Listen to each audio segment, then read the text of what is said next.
Kent, it's great to have you here today. And I want to introduce you now. So I've been telling people that we're going to have an interview today with an NTCA recognized tile industry consultant.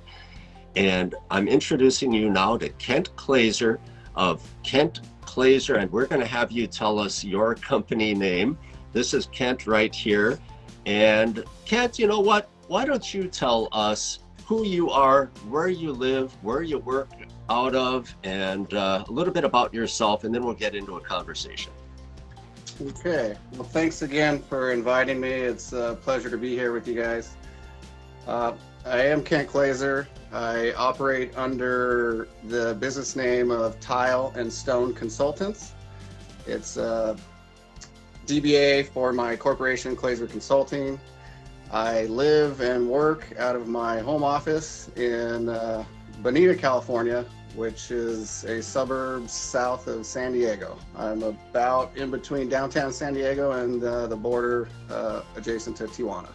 What is the most common failure that you're called out to evaluate?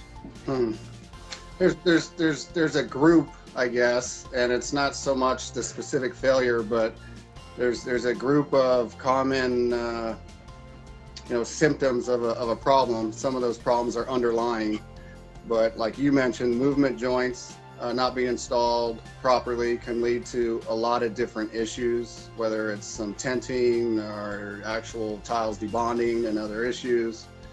And not all sometimes related. A big reason that a tile failure will happen is that underlying mortar coverage is sort of another important item.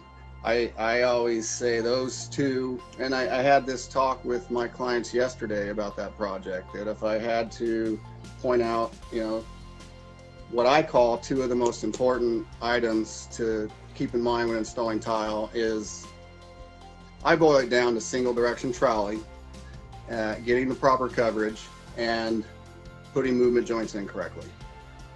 Those two items, in my opinion, are probably the biggest, the two biggest reasons that cause trouble in our industry. And they cause a whole bunch of other things, like lack of coverage. You'll see cracked tiles on a floor.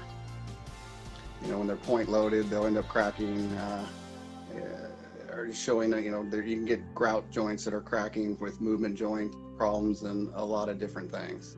Those two are sort of primary. Then it kind of falls down to a whole other secondary list of items that are either moisture related. Sometimes you have actual shrinkage problems where there's some assemblies that are installed without the proper thickness of the mortar coverage you brought up.